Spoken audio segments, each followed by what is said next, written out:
कुछ ही दिनों पहले एक सोशल मीडिया पे पोस्ट वायरल होता है एक माताजी को लेके।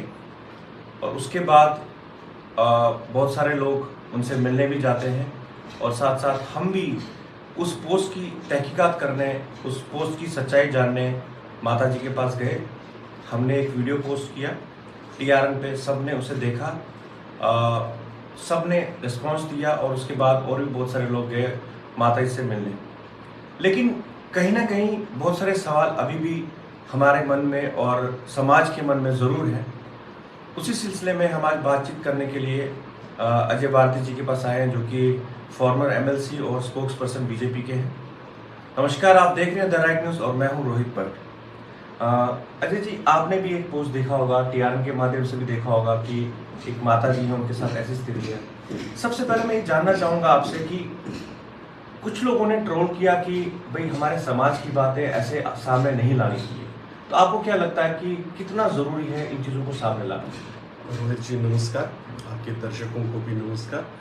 देखिए, समाज मीडिया जो होता है वो समाज का आईना होता है।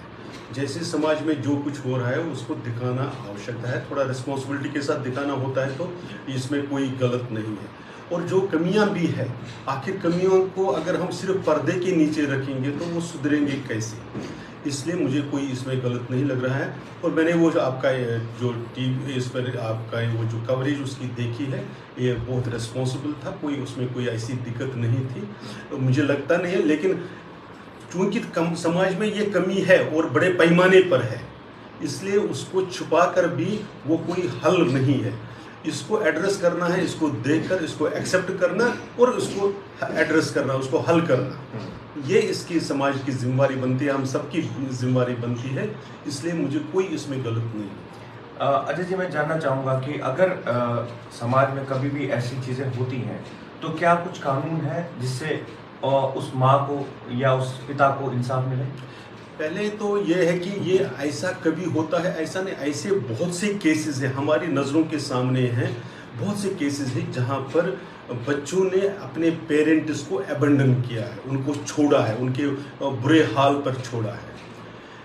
एक तो ये मॉरली सामाजिक तौर पर हर लिहाज से गलत है ही है, क्योंकि ये वही पेरेंट्स हैं जिन्होंने खुद अपना पेट काट कर, अपने सख्तियाँ उठाकर, अपने लिए दिक्कतें बर्दाश्त करते हुए इन बच्चों को पाला पोसा होता है। एक तो ये उस हिसाब से तो गलत है ही है।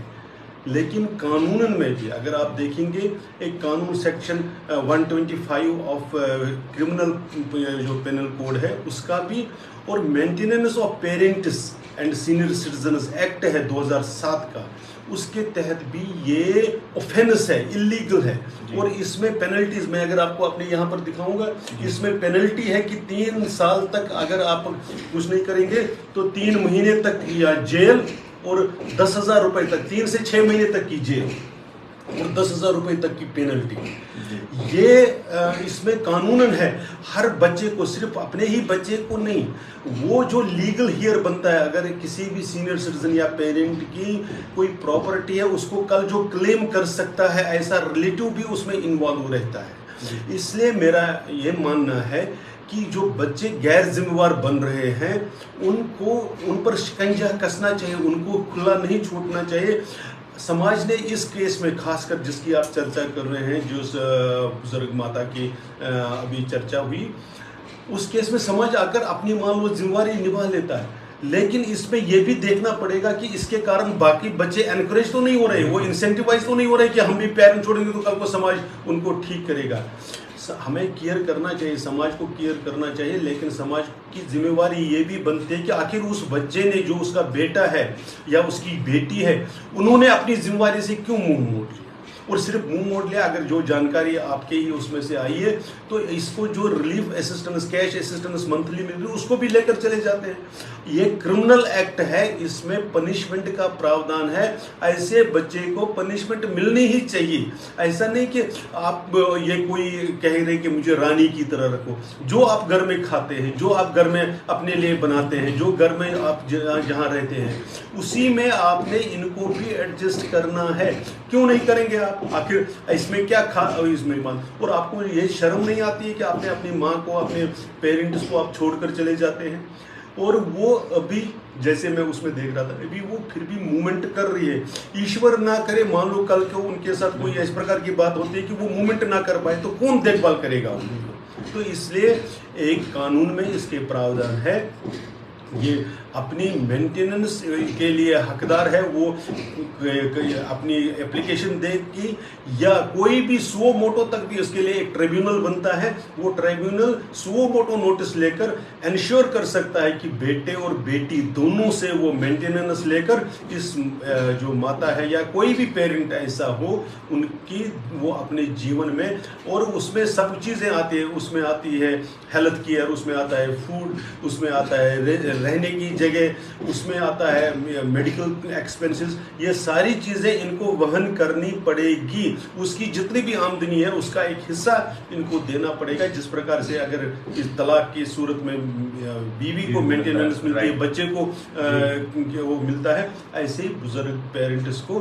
खासकर मैं ये maintenance of parents and senior citizen act 2007 की बात कर रहा हूँ, अपडेटेड फॉर्म में इसमें अब पेनल्टी का और भी बढ़ाया गया है कि अगर बच्चे नहीं करते हैं, अगर बच्चे गैर जिम्मेदारी के साथ बिहेव करते हैं तो उनकी पेनल्टी भी जी। तो जैसा आपको पता लगा दर्शकों की, इसमें 3 से 6 महीने की सज़ा भी है, और इसलिए हम इस विषय पे आज फिर से बात कर रहे हैं क्योंकि हमने सोचा आप तक और जानकारी पहुंचे। मैं सिर्फ ये बताना चाहूँगा कि वही पेरेंट्स जो बच्चे, हम इस केस की बात नहीं कर रहे हैं, हम इन जनरल बात कर रहे हैं अभी, जो पेरेंट्स बच्चों को बचपन में, बच्चे जो होते हैं पेरेंट्स को मारते, हिट तक करते हैं और अपनी जिद मनवाते हैं, अपनी चीज़ें खरीदवाते हैं, सब कुछ करते हैं, तोड़-फोड़ करते हैं घर में, गुस्सा करते हैं, वो पेरेंट्स बच्चों को कभी भी ऐसी सिचुएशन पे नहीं लाते या कहीं छोड़ते नहीं, उल्टा पेरेंट्स और प्यार करते हैं। और आपने ये भी सुना होगा कि एक पुरानी कहावत है, आफ्टर 60 जो होते हैं पेरेंट्स वो भी बच्चे ही बन जाते हैं। तो उनके साथ इतना दुर्व्यवहार क्यों होता है, ये इन जनरल हम बात कर रहे हैं। आपसे और जानना चाहेंगे अजय जी कि कुछ लोगों का ये मानना है कि समाज में ऐसी चीज़ें डिस्कस करने से हमारी बेइज्जती होती है। क्या लगता है आपको? बहुत सारे विषय हैं, जैसे लेट मैरिज का इशू है, इंटरकास्ट मैरिज का इशू है, या बहुत सारे इश्यूज हैं, मतलब दो यंग कपल्स हैं, आपस में बहुत जल्द अलग हो जाते हैं, डिवोर्स हो जाता है उनका, जो कि एक कॉमन समस्या बन चुकी है हमारे समाज में। इसके बारे में क्या है? देखिए रोहित जी, इसमें एक पहले तो बात मैं उसको फिर दोहराऊंगा कि समस्या को आंखें बंद करके ये सोचना कि समस्या खत्म हो जाएगी, ये इसका समाधान नहीं होता है कोई भी समस्या। और ये आज से नहीं है, जब से समाज बना हुआ है तब से सामाजिक समस्याएं एग्जिस्ट की है, नई नई बनती गई है कुछ की।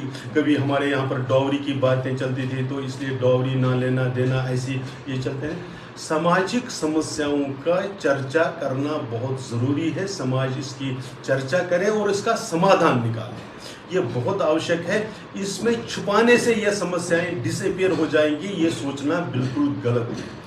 हमारे साथ एक दुखद जो चैप्टर हुआ है कि जो विस्थापन हुआ है, उसमें जो हमारे सामाजिक ताना बाना था, जो स्ट्रक्चर था, सोशल स्ट्रक्चर, वो टूट गया। नया स्ट्रक्चर बनते बनते वो दोबारा, अब उसमें पहले हम जब जम्मू में आ गए थे तो थोड़ा बहुत बनने लगा था, हम एरिया वाइज यहाँ पर कमेटियाँ होती थी, मंदिर की कमेटी थी, वेलफेयर कमेटी थी, आश्रम ट्रस्ट वगैरह का इन्फ्लुएंस था।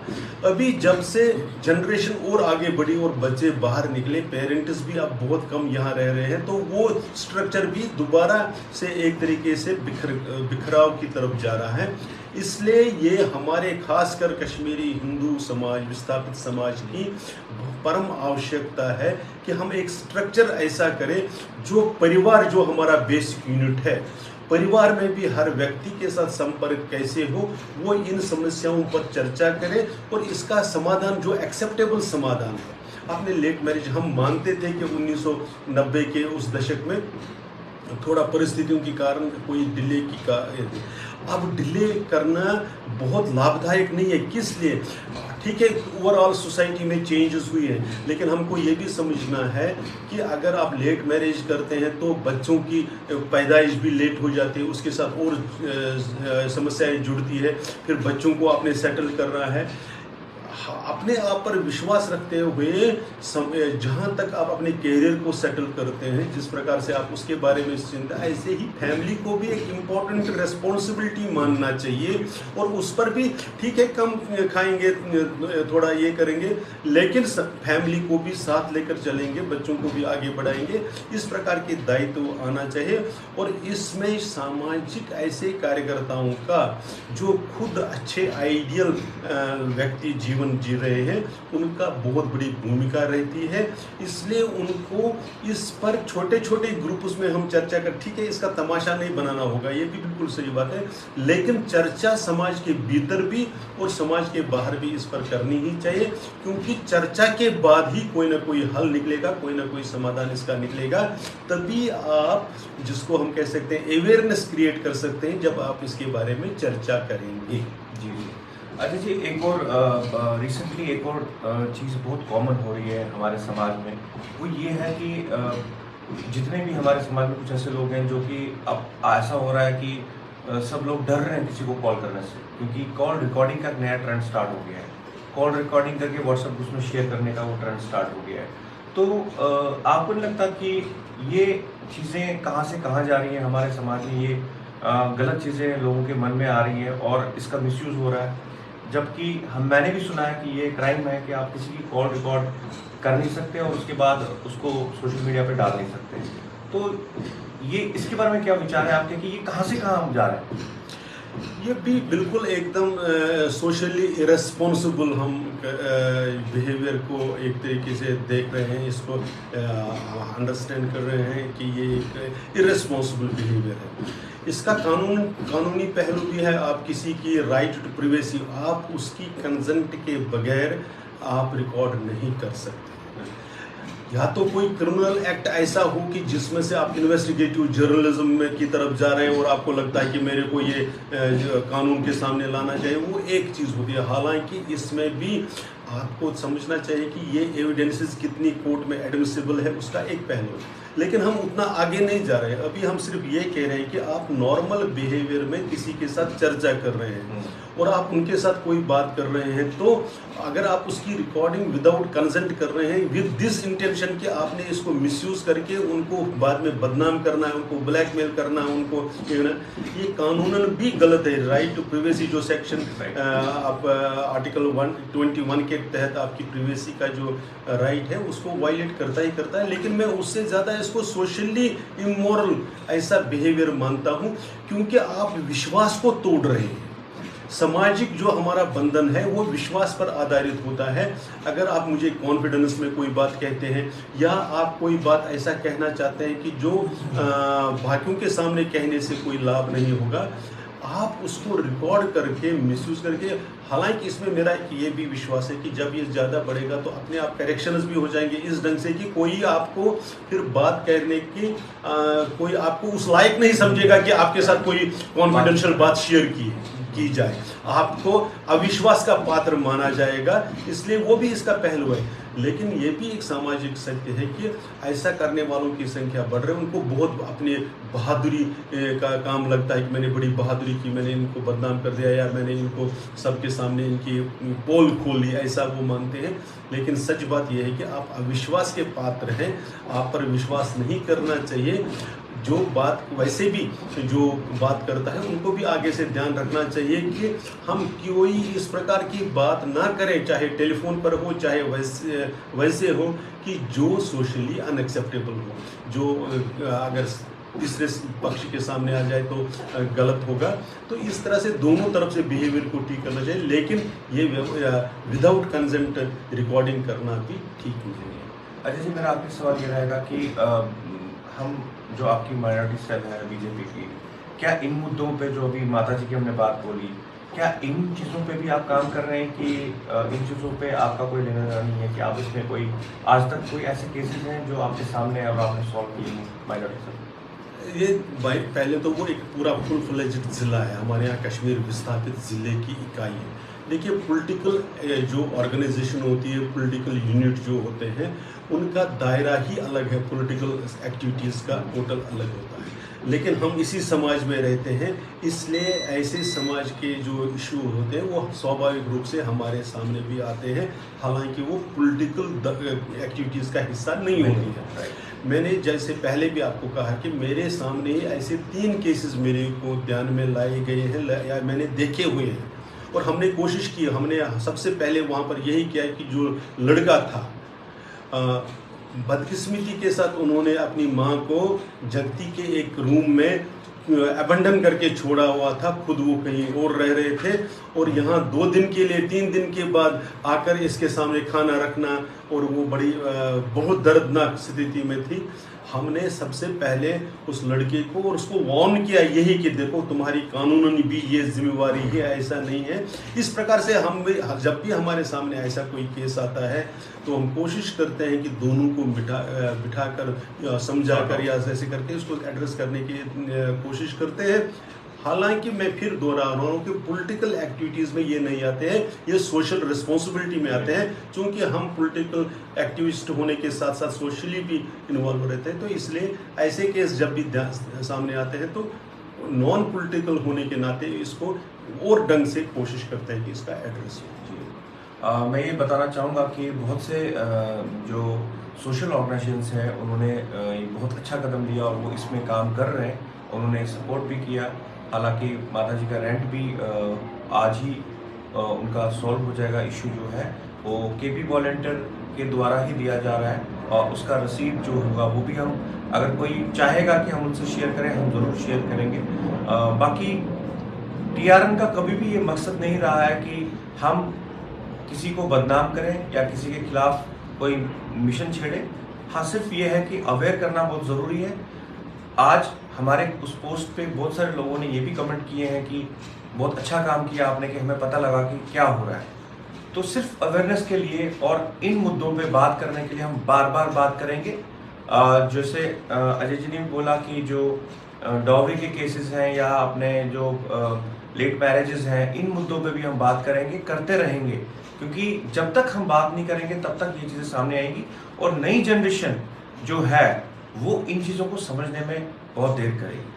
तो बहुत बहुत धन्यवाद अजय जी आपका हमसे बात करने के लिए। बहुत धन्यवाद। देखते रहिए द राइट न्यूज़। बहुत जल्दी आपसे मुलाकात होगी एक नए विषय के साथ, नए हमारे गेस्ट होंगे, उनसे बातचीत करेंगे। Thank you so much.